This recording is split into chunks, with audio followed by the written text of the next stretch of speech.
segera kita akan bangun hunian-hunian sementara dan hunian-hunian tetap. Bahkan mungkin saya dapat laporan dari Menteri Perumahan ya, mungkin mulai hari Minggu ini kita sudah mulai membangun 2.000 rumah. Saudara, dalam beberapa dekade terakhir, luas tutupan hutan di tanah air terus mengalami penyusutan. Hal ini semakin memperkuat dugaan bahwa bencana yang terjadi di Pulau Sumatera terjadi karena adanya deforestasi. Saya akan tunjukkan datanya, saudara. Berdasarkan data dari Food and Agriculture Organization atau FAO PBB, kawasan tutupan hutan di Indonesia terus mengalami penyusutan. Pada tahun 1990, total kawasan hutan di Indonesia mencapai 118,5 juta hektar, namun menyusut secara drastis selama 34 tahun terakhir hingga hanya menyisakan 92,1 juta hektar kawasan hutan. Sementara itu, analisis tim jurnalisme Data Kompas mengungkap hal mengejutkan. Sejak tahun 1990 hingga tahun 2024, hilangnya hutan di 3 provinsi, Aceh, Sumatera Utara, dan Sumatera Barat seluas 1,2 juta hektar, setara dengan 2 kali luas Pulau Bali. Hilangnya hutan di Pulau Sumatera mayoritas telah beralih fungsi lahan menjadi perkebunan kelapa sawit yang tersebar di 3 provinsi terdampak bencana. Saya akan mencabut 22 PBPH, perizinan berusaha pemanfaatan hutan yang luasnya sebesar 1.012.016 hektar, termasuk diantaranya di Sumatera.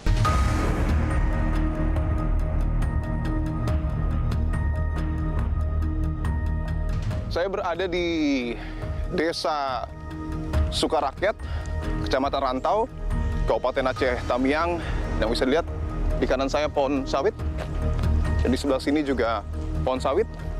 Sebelumnya, saudara, saya sempat memantau melalui citra satelit yang akan saya tunjukkan bahwa bukaan lahan yang terjadi di area ini cukup masif, dan saya akan tunjukkan visual drone yang kami dapat.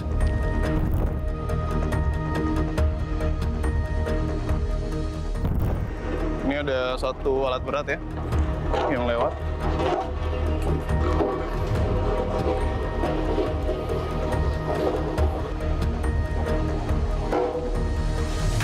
Assalamualaikum. Pak Abu dari Kompas TV. Ya. Kemarin sini banjir. Banjir, Pak. Oh, di sana ini, tapi ini juga banjir. Iya, banjir ya. Oh. Ini dapur umum. Tapi untuk PT ada PT. Oh. Nah, karyawan Oh, ini dapur umum buat bukan karyawan. Oh, ada perusahaan di sini, Pak. Ada perusahaan itu. Oh, perusahaannya kena banjir juga. Perusahaan kena banjir juga. Kalau ini perusahaan apa sih, Pak? Ya. Perusahaan apa ini? Sawit. Nah, Oh, sawit. Ini pabriknya. Oh, ini pabriknya? Ya. Bukan kantornya? Kantor di dalam. Oh, ada juga? Ada juga. Oh. Nah, sawitnya punya PT. Oh, udah lama tapi itu? Sudah. Oh, sudah lah. Di sekitaran perkebunan ada pabriknya untuk pengolahan buah TBS jadi CPO kan. Bapak juga kerja di situ? Iya. Oh. Bareng semuanya. Tapi dari dulu emang sawit berarti ya? Ya. Enggak, pertama karet. Aceh Kosi itu karet. Oh, pertama karet. Nah, ini begitu order ini perubahan sawit. Oh. Sebagian Tahun berapa tuh? tahun 2000-an gitu. Tapi berarti udah bisa beroperasi belum tuh kebanjiran? Udah, Oh, udah? hari ini mulai. Oh, baru? Iya. Saya akan coba datangi ya perusahaan sawit yang tadi saya dapat konfirmasi dari warga dan juga pekerja dari perusahaan sawit tersebut yang mengatakan bahwa perusahaan ini sudah berdiri bahkan puluhan tahun. Saya akan coba lihat situasinya, saudara. Bisa dilihat ada truk-truk CPO juga. Mungkin bisa ditunjukkan juga kepulan asap dari dalam pabrik ini terlihat jelas. Dan kita akan coba masuk ke dalam gerbangnya, saudara.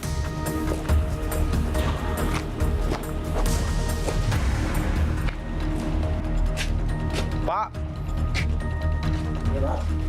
Dari Kompas TV, Pak. Udah lama tapi Pak ini, Pak, perusahaannya? Kalau pabriknya ini udah jalan 4 tahun.